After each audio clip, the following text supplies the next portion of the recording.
آپ کی زندگی کا گوشہ گوشہ گواہ ہے، لیکن فرما دیجئے میں تم سے تبلیغ دین کا کوئی صلہ اور کوئی اجر نہیں مانگتا الا المودۃ فی القربى، لیکن میں تم سے ایک چیز کا مطالبہ کرتا ہوں، اور وہ یہ کہ میرے قرابت داروں سے تم نے محبت کرنی ہے۔ اب سوال یہ ہے کہ جب تبلیغ دین کا کوئی صلہ نہیں مانگا تو قرابت داروں سے محبت بھی طلب نہ کی جاتی؟ تو اس کا جواب کسی نے کیا خوبصورت دیا،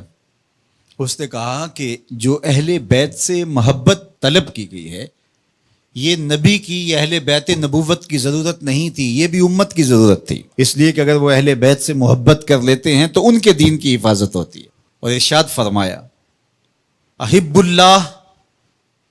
لما یغزو من نعمہ، اللہ سے محبت کرو اس لیے کہ وہ تمہیں طرح طرح کی نعمتیں عطا کرتا ہے، اس کا حق ہے تم اس سے پیار کرو۔ پھر فرمایا وَأَحِبُّونِي بِحُبِّ اللَّهِ، اور میرے سے پیار کرو میں تمہارے رب کا بھی محبوب ہوں۔ اور تیسری بات فرمائی وَأَحِبُّ أَهْلَ بَيْتِي لِحُبِّي، اور میرے اہل بیت سے میری وجہ سے پیار کرو، کہ وہ میرے اہل بیت ہے، میری اطاعت ہے، ان سے پیار کرو۔ فرمایا میں تمہارے اندر دو بھاری چیزیں چھوڑ کے جا رہا ہوں، اس امت کو لاوارث چھوڑ کر نہیں گئے حضور، دو بھاری چیزیں چھوڑ کے جا رہا ہوں۔ اولہما، ان میں سے پہلی چیز کتاب اللہ، اللہ کی کتاب، فیہ الہدی والنور فخذوا بکتاب اللہ واستمسکوا بہ،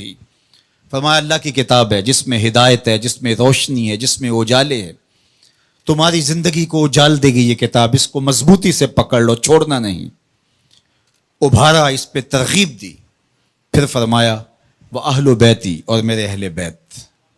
اور تین مرتبہ فرمایا اذکرکم اللہ فی اہل بیتی، اذکرکم اللہ فی اہل بیتی، اذکرکم اللہ فی اہل بیتی۔ صحیح مسلم کی روایت ہے، میں اپنے اہل بیت کے حوالے سے تمہیں اللہ سے ڈراتا ہوں، میرے اہل بیت کے معاملے میں کوتاہی کا ارتکاب نہ کرنا۔ اچھا میں آپ سے پوچھتا ہوں، جب قرآن مجید موجود ہے تو پھر کیا ضرورت تھی اہل بیت کے دامن کو تھامنے کی، تلقین کرنے کی؟ ایک سوال کھڑا ہوتا ہے، کیا کتاب ہماری ضرورتوں کی کفیل نہیں، ہمارے دکھوں کا مداوا نہیں، ہمارے درد کا درماں اور ہمارے امراض کا علاج نہیں؟ جب قرآن اتنا کافی ہے، اتنا وافی ہے، ضرورتوں کا اتنا کفیل ہے، تو پھر اہل بیت کے دامن کو تھامنے کی تلقین کیوں کی گئی؟ تو اس کا جواب یہ ہے، ایک ہوتا ہے علم، ایک ہوتی ہے اس کی عملی مشق،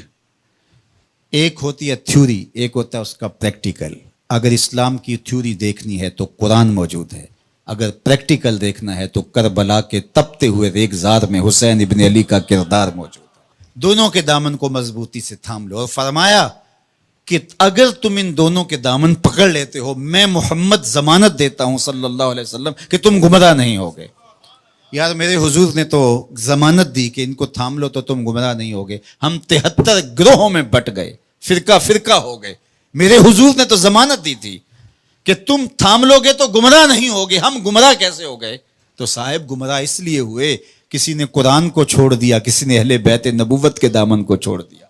کسی نے قرآن ہاتھ میں اٹھا کر کے دہائی دی یہ قرآن ہے، اور اہل بیت کا نام اس کی طبیعت میں پیچ و تاب پیدا کرتا رہا، اور کسی نے اہل بیت کے نام کی دہائی دی لیکن قرآن کو ترک کر دیا۔ تمہیں مبارک ہو، تمہارے ایک ہاتھ میں قرآن ہے، ایک ہاتھ میں اہل بیت نبوت کا دامن ہے، دونوں کے دامن کو تھام لو گے تو تم کامیاب اور بامراد ہوں گے۔ اور کہا یہ دونوں الگ بھی کبھی نہیں ہوں گے، تم دیکھ لو گے، قرآن سینے کے اندر ہوگا، حسین سینے کے اوپر ہوگا، تم دیکھ